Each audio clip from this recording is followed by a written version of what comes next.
Ministry of Culture, Government of India has come up with a 3-month-long workshop for the Bangaloreans to learn about bimetal sculpture. It was attended by 55 people. We want to focus it why because this is helpful for the younger generations, especially the Shilpis, younger Shilpis to understand the nuances and to gather the information. Regional Director of Indira Gandhi National Centre for Art believes that the event will help in achieving the motto of preserving and protecting the traditional practices of art form and will be certainly helpful for the scholars and the young generation. Being a IGNC, Indira Gandhi National Centre for Art, this is our motto and aim to protect and preserve and conserve the old traditional practices. Sculptor and artist believes that bimetal sculpture amongst the 64 other art forms will create a new history for the learners to know about the art and its growing demand in today's generation. It will be very helpful for all the upcoming and budding artists especially.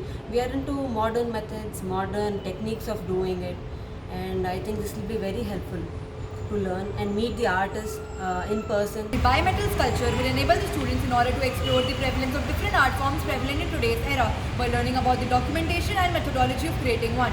Shreya Pandey, City Gas, Bangalore.